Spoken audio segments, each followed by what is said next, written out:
Call the meeting to order. Call the roll. Trustee Healy? Here. Trustee Katsinas? Here. Trustee Malani? Trustee Compass? Here. Trustee Reardon? Here. Trustee Rashevsky? Mayor Peacock? Here. Please rise for the pledge. I pledge allegiance to the flag of the United States of America and to the republic for which it stands, one nation, under God, indivisible, with liberty and justice for all. Approval of the July 1st, 2024 Committee of the Whole minutes. Mr. Mayor, Trustee Katsinas. I move to approve the minutes of the regular meeting of the Committee of the Whole of July 1st, 2024. Second. Call the roll. Trustee Katsinas? Aye. Trustee Compass? Aye. Trustee Healy? Aye. Trustee Reardon? Aye. Mayor Peacock? Aye. Are there any non-scheduled citizens or visitors here for agenda-specific public comment? Okay. Illinois Energy Conservation Code 2021 adopted model code. Mr. Chairman, Trustee Compass. move to recommend to the Village Board to approve Illinois Energy Conservation Code 2021 adopted model code and direct staff to prepare an ordinance for a future Board of Trustees meeting. Second. Are there any questions or comments? And George, just to be clear, this is the Illinois Energy Code that we have to adopt because we have to follow it. So just want to be clear that's what we're doing. That's correct. Okay, call the roll. Trustee Compass? Aye. Trustee Katsinas? Aye. Trustee Healy? Aye. Trustee Reardon? Aye. Mayor Peacock? Aye. Facility lighting improvements, FLC, Civic Center, and PD dispatch.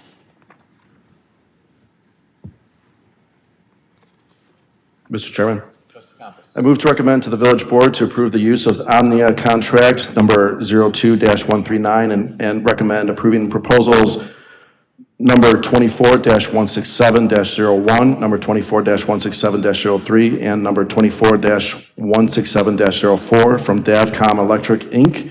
for the installation of new lighting at the Civic Center, FLC, and Police Department for a total amount not to exceed $390,720, which is $355,200 plus a contingency of $35,520.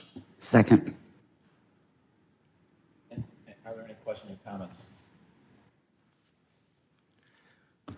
George, one of the questions I have is, do these LED upgrades that we're doing, and obviously they save us money in the long term, but also are there ComEd grants out there still like there were in the past? Yes, and in this particular case, the ComEd rebates are incorporated into the price. Okay. Any other comments? Call the roll. Trustee Compass? Aye. Trustee Katsinas? Aye. Trustee Healy? Aye. Trustee Reardon? Aye. Mayor Peacock? Aye. Downtown Orland Park, special use for a planned development. Mr. Mayor, Trustee Katsinas. I move to recommend to the Village Board approve the Plan Commission recommended action for case number 2024/0188, also known as Downtown Orland Park, special use for a planned development. Second. George, you have some presentations here? Yeah, so before the petitioner makes its presentation, the board may recall we had a similar video the last time we met to discuss downtown Orland Park. This has been updated to incorporate where we stand currently, and it also factors in our next steps. So this is a video that really kind of just summarizes where things stand.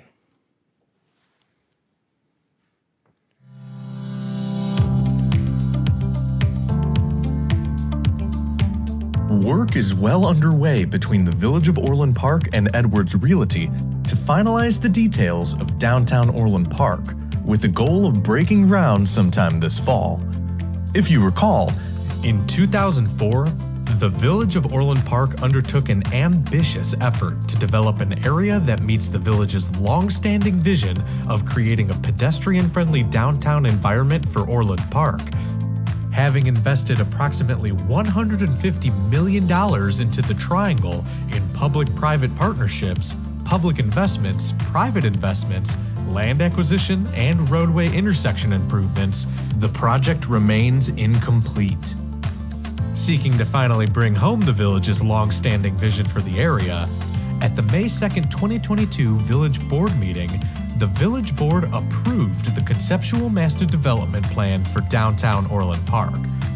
Downtown Orland Park contains 9.15 acres of undeveloped land in the Main Street Triangle between 143rd Street and LaGrange Road. This area is currently a TIF district. What is a TIF?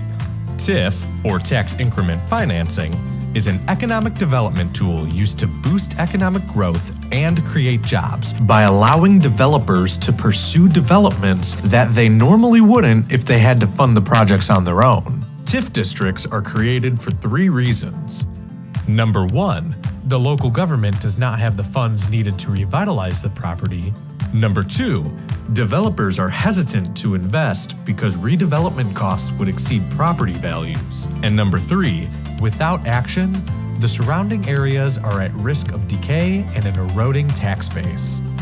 Once the TIF is approved, the annual property tax increases in the district are frozen at their current level. The increment above the frozen level is then used to pay off the financing over time. The development will increase the property value within the TIF district, and once completed, create additional tax revenue for the community.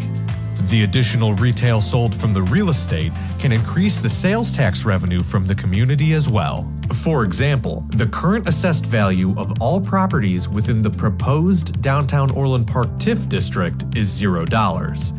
When the TIF district expires in 23 years, the new assessed value of the property will be approximately $45 million. TIF doesn't pull money from schools or any other taxing body. All other taxing bodies are entitled to the tax revenue they were receiving before the creation of the TIF district, and schools and other taxing bodies will receive the benefit of the tax revenue after the TIF district expires. The assessed value of all properties within the proposed downtown Orland Park TIF district will remain $0. Remember, TIF is not a new tax. Now that that's out of the way, in order to continue development in and around the TIF district at the Main Street Triangle, the village must do 2 things. 1, amend the existing TIF district boundary to include a subset of the parcels currently in the TIF district, and 2, designate a new TIF district on some of the parcels currently in the TIF district.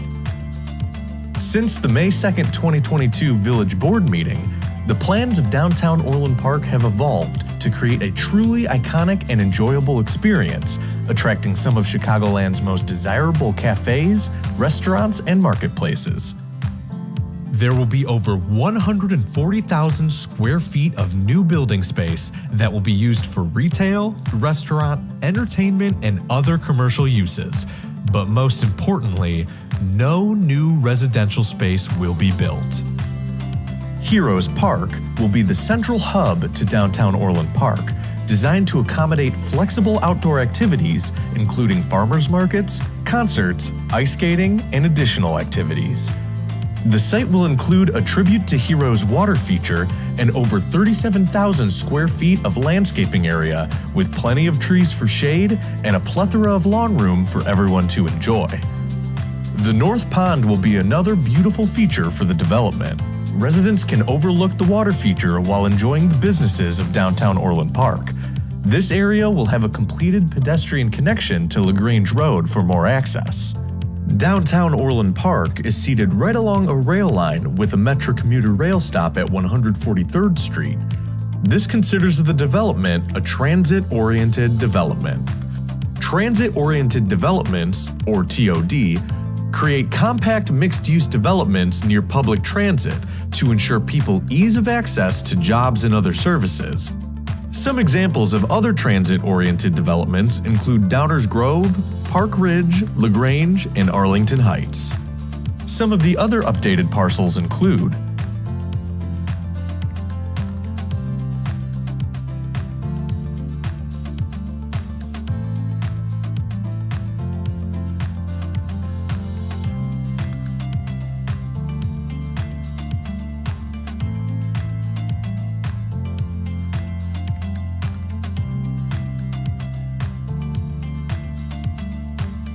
The current two options of the site plan for downtown Orland Park utilize over 1,450 total parking spaces for the development.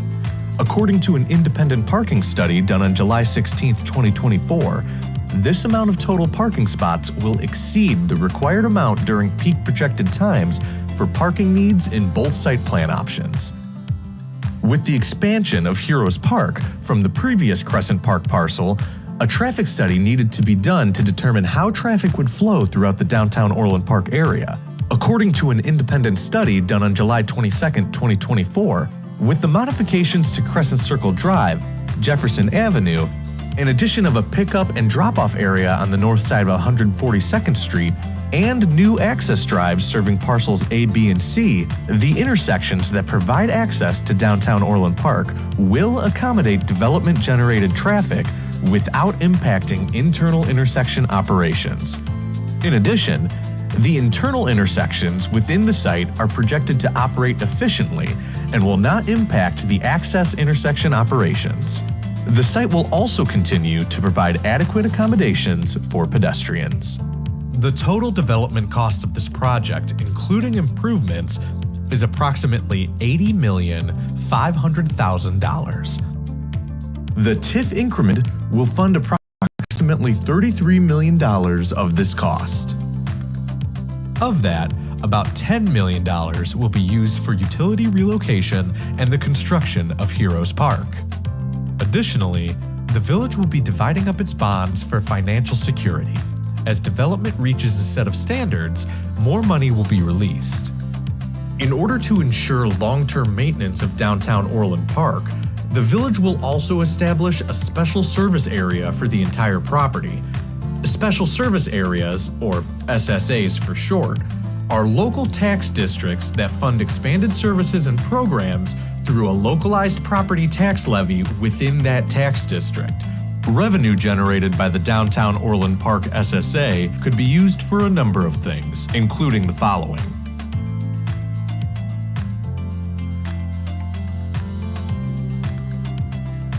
There are a lot of moving parts as part of this project. Here are some important upcoming dates. These dates are subject to change.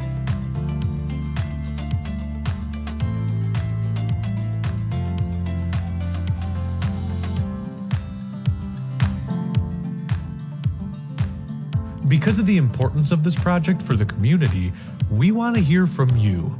Before a TIF district is created, the redevelopment plan must be available for public review at least 45 days prior to the public hearing. The public hearing offers the community an opportunity to raise questions and voice their concerns about the proposed redevelopment. A registry of interested residents and organizations must also be created for each TIF, and a notice of important TIF activities shall be sent to those registered. For more information or to sign up for the TIF registry, please visit orlandpark.org/DTOP.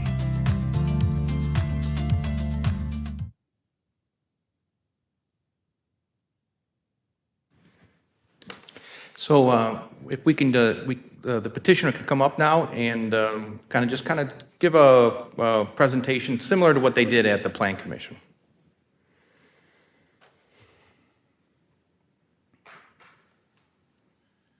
Good evening, Mr. Mayor, trustees, fellow citizens, and staff. This is a very exciting moment, hopefully.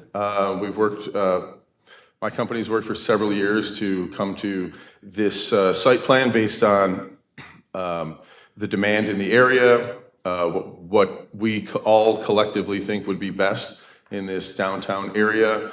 It's a complicated project. It's always very complicated when there's existing things that you have to go around, as opposed to obviously a flat piece of land where you can almost do anything. So a lot of constraints with existing uses on the site, soil issues, those kinds of things. But I think we and all of my team have kind of wrapped our arms around this, and we feel really good and we feel really excited that we've gotten to this point. We want to walk you through the project. I know many of you have seen this many times, but we're going to do it one more time. So I'm going to ask Corey, our architect, to come up and walk everyone through all the specific parcels, the improvements, and then I have other team members here too to help answer questions, talking about landscaping, traffic flow, engineering, so we can do all of that today. So Corey, will you come up? Thank you, Ramsey. Good afternoon. So I'm going to give a little bit of a presentation that some of you have heard before, so I'll try to keep it as short as possible. But as it was said in the video, we are looking to create a dynamic downtown district in the center of Orland Park. Just starting by what's going to be unique to this development relative to what is currently offered in Orland. Obviously, there's plenty of commercial and retail space, plenty of options for restaurants. What is unique about what we're going to create here is something that is going to be a little bit more pedestrian friendly. Right now, a lot of the offerings that happen in Orland are spaces or places that you would drive to. And really what we're trying to do is create something that is similar to what you may see along some of the train lines where we've got reinvestment into downtowns where those areas are thriving. And as the video said, there's several examples in the Chicagoland area where downtowns have revitalized as a result of taking advantage of the train lines, creating pedestrian-friendly districts, and really bringing the community together.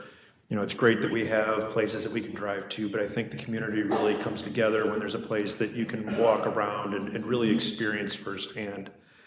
And so one of the key parts that really pulls this development together is Heroes Park. Strategically, it has been located at the center of the development. This is really for the community.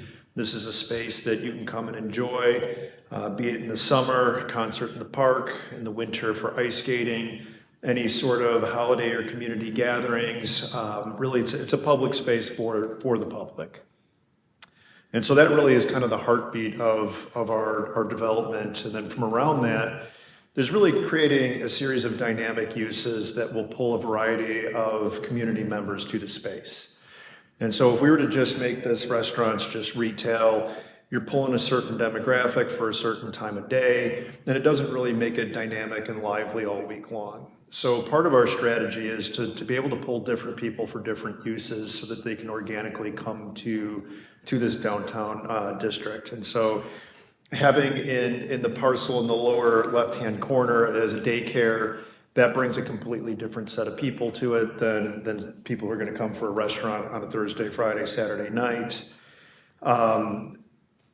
The main anchor to what we're doing is at the north end of the space, which is the entertainment district. This is really to complement what we're doing with Heroes Park. This is really the other thing that's going to distinguish us from offerings that really exist, I'd say, within 15 miles of Orland Park. I think Naperville might be the closest example, obviously at a different scale, of a pedestrian-friendly downtown district.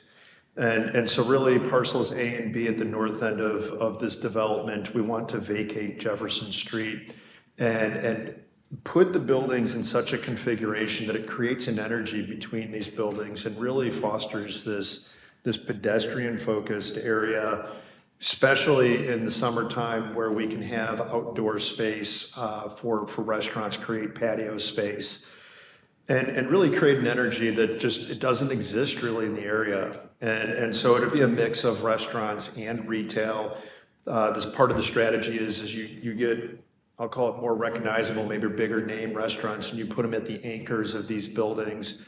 And what it allows for is it drives traffic to the development, and it will allow smaller mom and pop sort of businesses to kind of get that foot traffic, that energy that they need, so that we can then get smaller restaurants in there, get retail. One of the biggest issues with post-pandemic world is for retail is being able to drive traffic to the location, because everybody knows it's so easy just on your phone, on your computer, you can just shop there. And one of the things that we can do here by bringing people to this area with restaurants is to be able to justify having retail in there as well.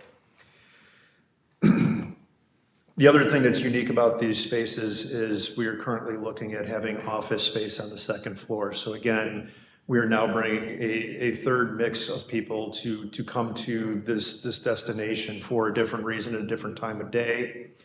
So again, this just kind of goes into the strategy. We already have some medical in the triangle. We already have some residential.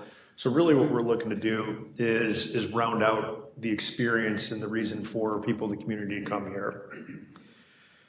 The other thing that one of our goals is at the end cap of the restaurants in A and B is to create a two-story offering.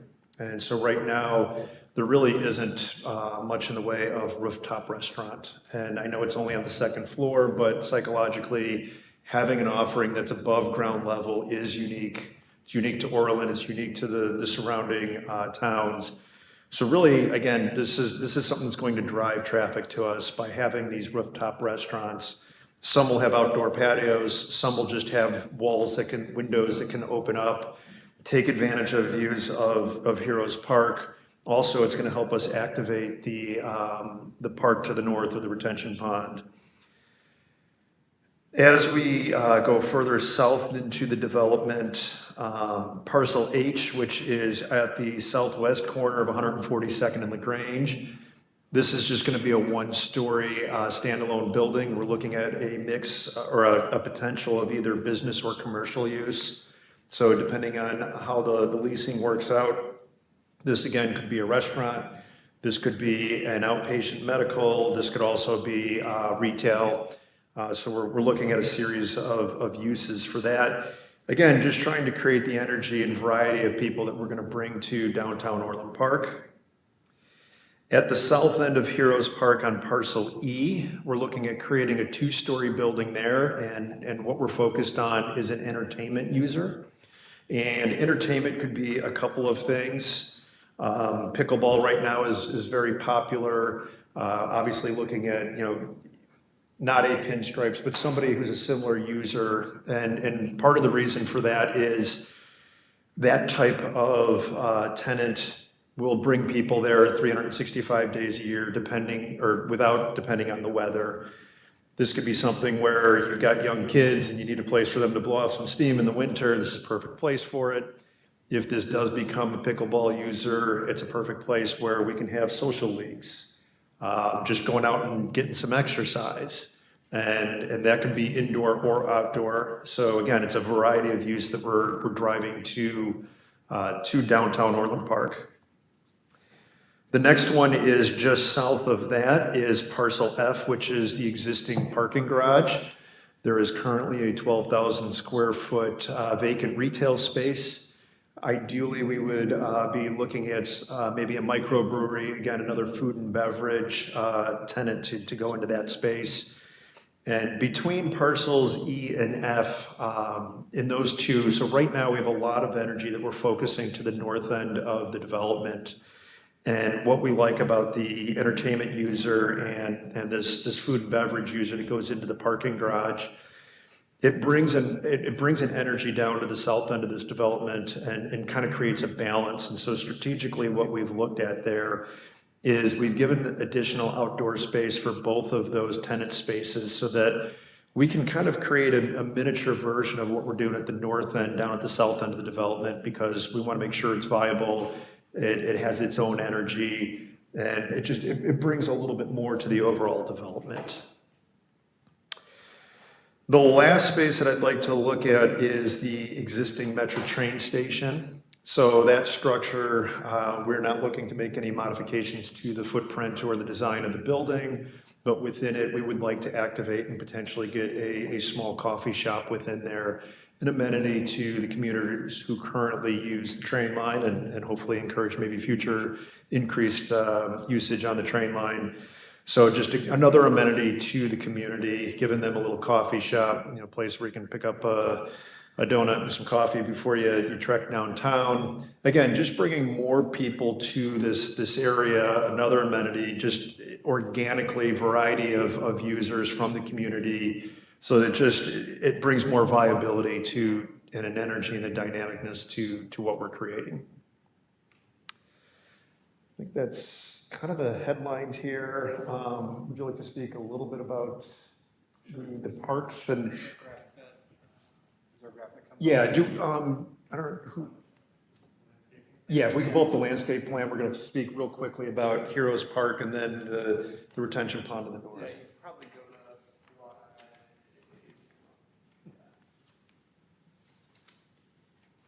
Go to that slide 6. Probably the best one. Maybe one more. There we go. Yeah, with just Heroes Park. By the way, I'm Bob Ijems from White & Company. Appreciate the opportunity to present this. For Heroes Park, Corey mentioned a lot of the elements, but centrally locating a seasonal ice rink for that winter use would be located right in the middle of the park. The band shell component would be on that northwest corner, really on access with that open lawn and that flexible kind of ice plaza space.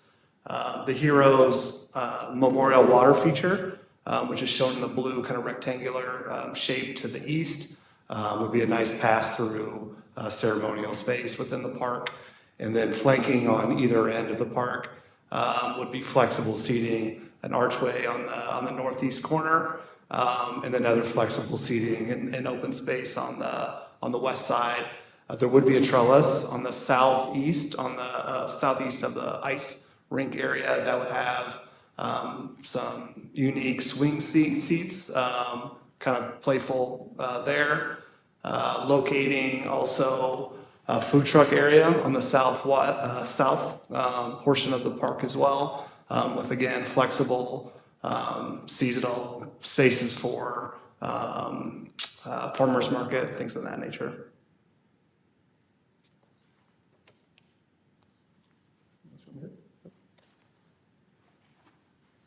And then at the north end from the retention pond, we are looking to activate that a little bit more as far as it's more passive, what we're doing up there, make it more park-like. It will be a little less programmed from an event standpoint. So this would be more kind of fluid park space for the community to be able to take advantage of, making sure that we've got a path around it.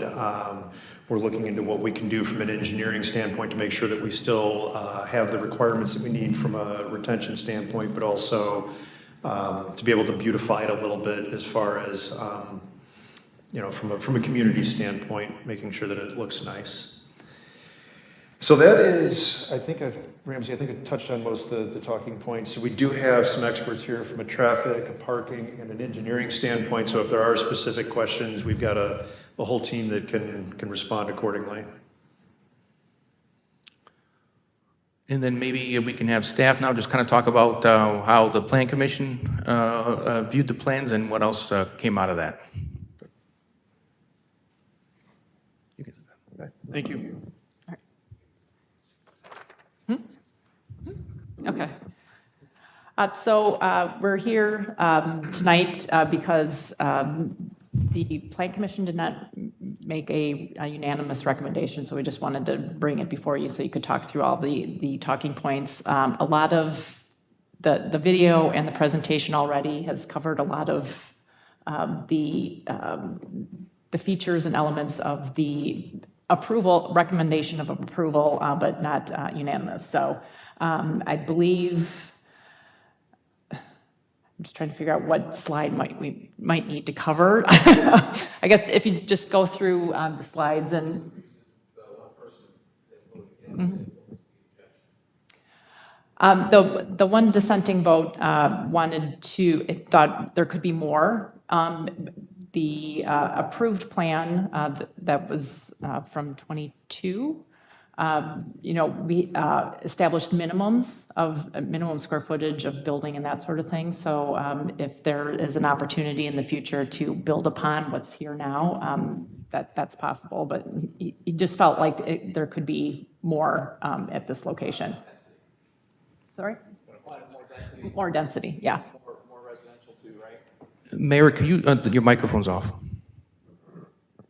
Wanted more residential as well? It didn't necessarily have to be residential, but he was expecting more of something. He knows that. We would have a pretty tough time parking anything more, correct? Agreed, yes. We'd have to, he did mention an additional parking garage and the density that would come with that to allow more usable floor space, I think was the crux of the objection. Okay. more consistent with the original intent in the comp plan and the zone. Well, the original intent, just so everyone knows, was prior to 2008, everything was going to be no bigger than 2 stories except for the very back of the project. And then suddenly that changed in 11 or 12 or 13, when the apartments went in because nobody else wanted to come, so they just shoved it in there. And then same thing with University of Chicago, which is a great addition to Orland Park, but obviously a non-for-profit and a TIF is a really, really, really bad idea. And the quaint walkable downtown gets pretty much gone when you put buildings 10 feet from the 143rd and also from LaGrange. So I think they kind of killed the original intent. They actually violated their own land development rules when they did it. So we're kind of stuck with what we have now. But I think this is a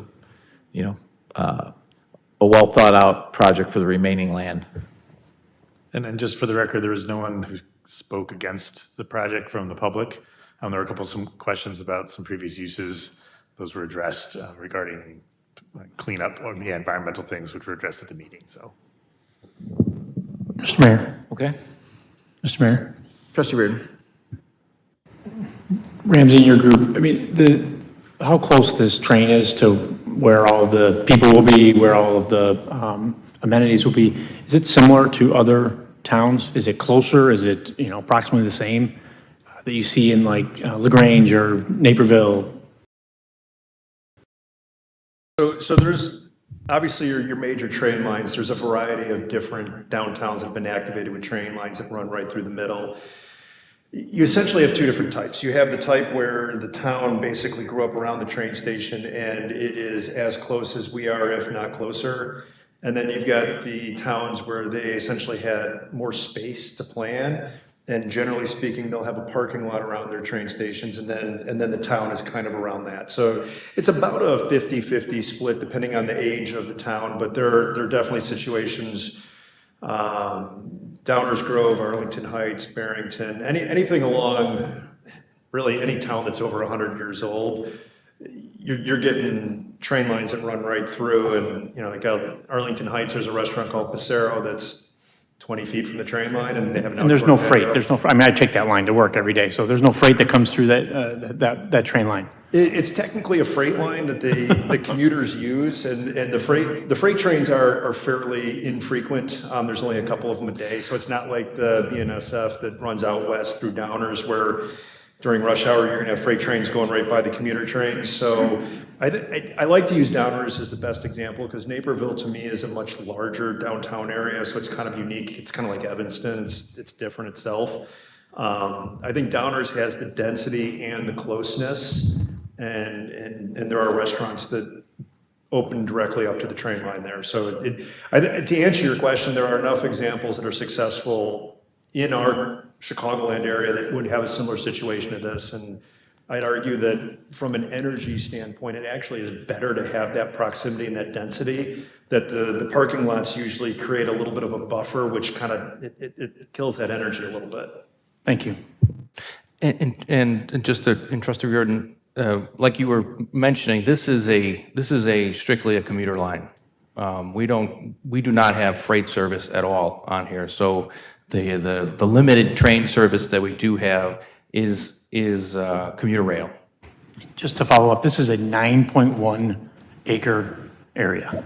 I mean, I don't know if people have, spatial relation issues with how small. I don't mean to make it sound small in the sense that It's not even a block by a block. That's my point. City is that block by city block. I don't know who had the issue with the density, but what you're doing with just 9.1 acres is fantastic. It's inventive, it's creative.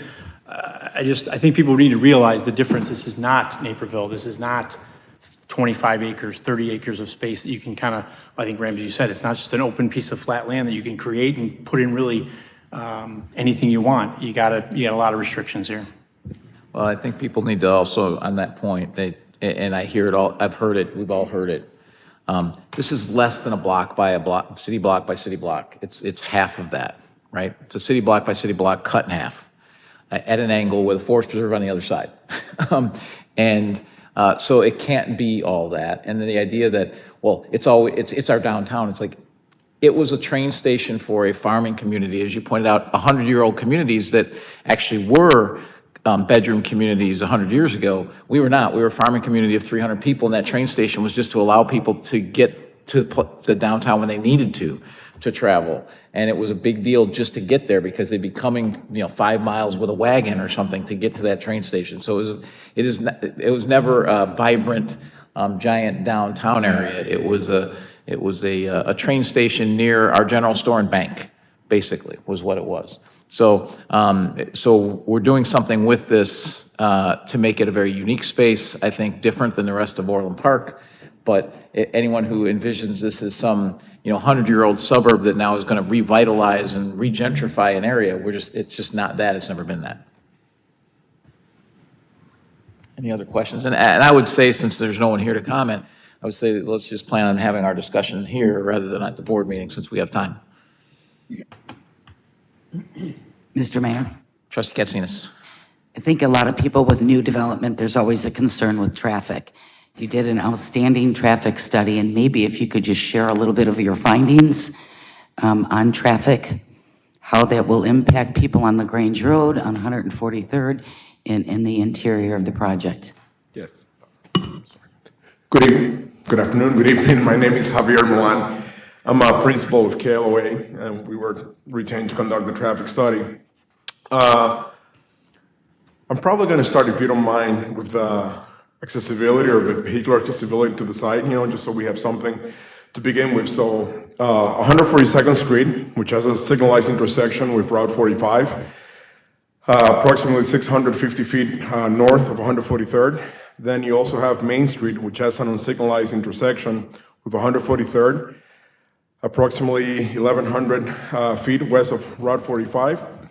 At that access drive, the turning movements are restricted to right in, right out.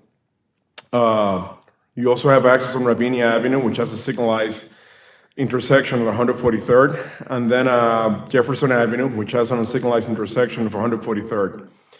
So we looked at this, and you saw the traffic study, and we conducted traffic counts. So as part of the evolving plans of this development, there were a couple of changes that I know you're well aware of it, but Crescent Circle Drive currently turns northeast of Ravinia Avenue and terminates at its intersection with 142nd Street. And as proposed, to increase the size of the park, the segment of Crescent Circle Drive between Ravinia and 142nd Street will be removed, and then Crescent Circle Drive will instead continue east and terminates at Jefferson Avenue. Jefferson Avenue will actually be vacated north of 142nd to create that pedestrian plaza. And actually, that's going to be a positive too, because now instead of having a four-legged intersection, now you have a T intersection, which is certainly much easier to navigate and simpler. So having said all that, we conducted the capacity analysis for the intersections, and just to say, we don't analyze in a vacuum. We always go beyond, because there's going to be growth in the area, and that's inevitable. And we included the traffic from this proposed development. One of the things that we did for the proposed development, there were a couple of options basically being explored as it pertained to parcel A. Option 1 was no hotel, and option 1 for the parcel H was a restaurant. And the reason for that is because we wanted to analyze the options that generated the most traffic. It would be easy to go with the ones that generate the least amount, but we don't think that's right. Take a look at it. Can you accommodate it? So when we analyze the intersection, all of the intersections actually operate today overall acceptable levels of service. What do I mean by that? Very akin to when you go to school, A, B, C, D, we have an E and an F. You don't want to have an F. That means that you're failing. So most of these intersections operate at levels of service C or D. And while you might think, wow, D, it's bad, D is actually what is considered the design acceptable standard. You don't want to over-design something either, because then you're going to have a bunch of lanes to try to accommodate something during the peak hours, and then the rest of the time, you basically have empty pavement doing absolutely nothing.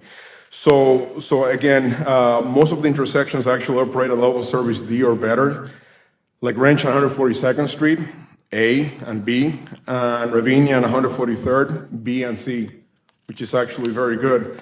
So internally, like I said, there's been a lot of improvements in terms of the internal circulation by reducing some of those intersections instead of a four-legged to a three-legged intersection.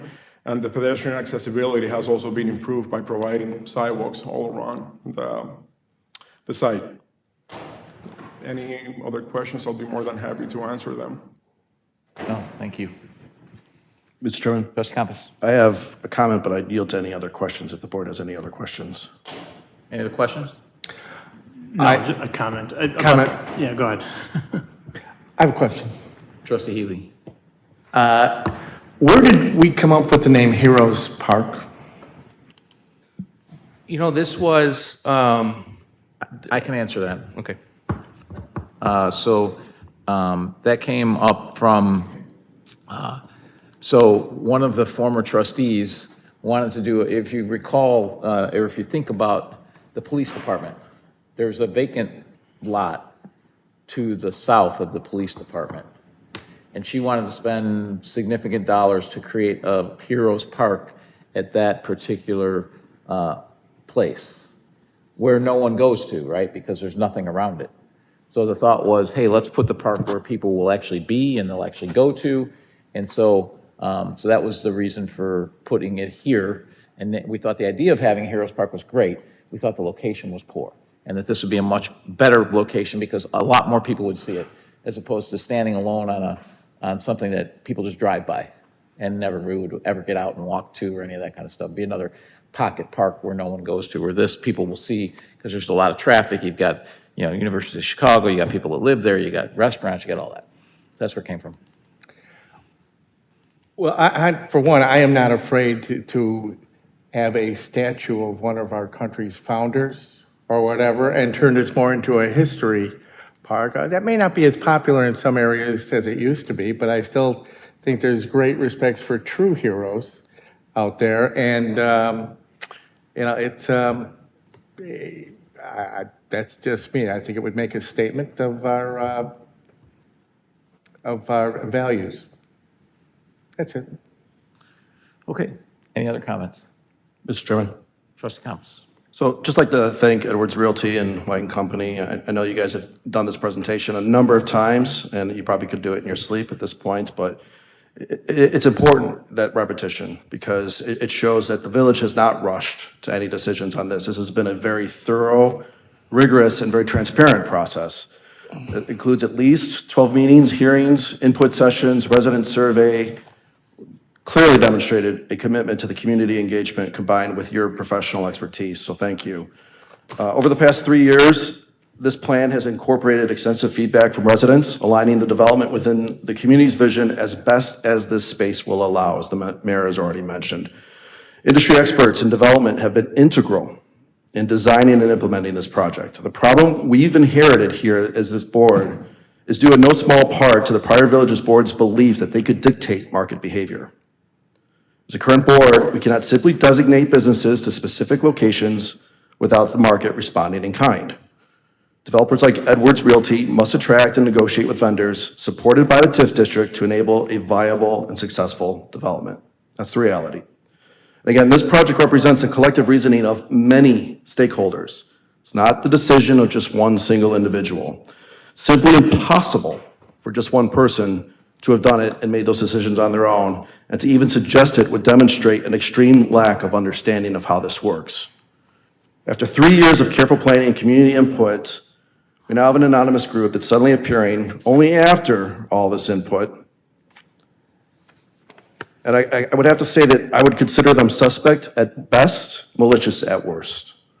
Development of this space cannot be held hostage by wish casting from the shadows. But that's exactly why it's kept in this state for more than a decade and resulted in 5-story buildings along 143rd Street. But also question the motives of any group that appears only after we get underway, leaving their missives and demands in the dead of night at the mayor's home, not the village. Sending anonymous emails to the board as well, all while pretending to claim the vox populi, or the voice of the people. I think we can all tell we're in an election year, right, folks? I'm sure that Edwards, the Plan Commission, the board, will gladly review recommendations that are submitted in a transparent manner. It is essential for any constructive input to come through those transparent channels with accountable participants. This village has seen more than enough of anonymous robocallers, mailers, and flyers from the shadows. Therefore, I categorize any anonymous submission with the same hue as the prior ones: non-productive and potentially detrimental to our community's progress. So I will be supporting this special use, and again, thank Edwards Realty for all of your continued partnership. Thank you.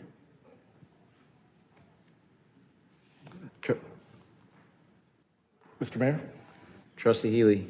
I'd just like to comment that I like the plan, and what I have seen in business is that Please be quiet so that we can conduct our meeting. Thank you. what I have seen in business is that Edwards Realty has gone to great risk and great effort to put this out there. And I don't know if anybody really appreciates the time and effort that it does take a private business to do that. And I just wish them success. It's going to be hard to get, it's never easy to get the right commercial people here, so we all have to work with that. So I appreciate the risk that you guys have taken, and we all want success for Orland. Thanks. Any other comments? Okay, so I'm happy to see this project coming forward.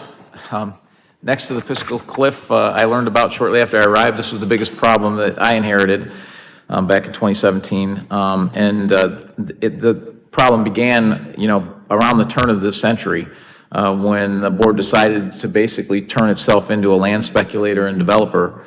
And by the time I arrived, we were nearly $100 million in the hole and an owner of an apartment complex. Fortunately, we've gotten out of the apartment rental business and we've reduced the loss to about $30 million. But that's a sunk cost. We can't do anything about that. We have to move forward. And it also clearly demonstrates why the government shouldn't play developer or land speculator, particularly at the time with land that was fully occupied actually with productive businesses. It was old, but they were all productive tax-paying businesses. So since 2017 when I got here, I've been working for a market-based solution to this. To finish the project. I think the board made our goals pretty clear. No more apartments. Whatever is developed needs to benefit all the residents of Orland Park, not just the people that live within a block or two of 143rd Street. And that no more incentives were going to come out of the village of Orland Park budget. In other words, the projects needed to be performance-based and win-win, and any of the incentives needed to come out of the TIF and sales tax incentives from that particular project. So in other words, nothing, there's nothing there now, so anything that you bring in can be used towards that project. We basically stopped shoving one disconnected project after another into the area. We remember the apartments, I remember them clearly saying, oh, they're going to bring commercial. I also remember they said they were going to be condos. They turned into apartments, and then they were going to bring commercial. Well, that didn't happen. In fact, the commercial that's there is not even occupied, and hopefully it will be with this. U of C brought no other development, and also would have been successful anywhere in Orland, and didn't require a TIF to get them to come here. There needed to be a comprehensive plan, which there never really was. So we went out for an RFP, and only 2 proposals addressed that whole property. So we've actually been at this for about 6 years. And at the time, a different developer was chosen on a split vote of 5-2, and they backed out during COVID. For this reason, we re-engaged with Edwards, who was the other developer who was not chosen, to gauge their continued interest. And they remained interested, and they redeveloped their plan based on the new market conditions. And that plan actually, and the TIF laws required us to go out yet again to see if someone else wanted to submit a plan to match it. So there's another RFP. And no one submitted. So I want to thank Edwards Realty for persevering through a very lengthy process, over a dozen meetings, as we've heard, that gathered a lot of input, working with the market in a challenging economy, as particularly here in Illinois, and to produce a market-driven plan that's going to meet the goals that we gave you. So we really appreciate that. I think there's a lot to like about this project. I'm sure anyone can nitpick a lot of things, but at the end of the day, I think the project as a whole is very good, and I look forward to the announcements of the future tenants and to breaking ground soon. Call the roll. Trustee Katsinas? Aye. Trustee Compass? Aye. Trustee Healy? Aye. Trustee Reardon? Aye. Mayor Pico? Aye. Non-scheduled citizens and visitors for public comment on items relevant to village business. Are there any non-scheduled citizens to speak at the committee of the whole? Okay. I'll entertain a motion to adjourn. So moved? Second. Call the roll. Trustee Compass. Aye. Trustee Katsinas. Aye. Trustee Healy. Aye. Trustee Reardon. Aye. Mayor Peacock. Aye. We're adjourned. See you in about 10 minutes for the regular board meeting.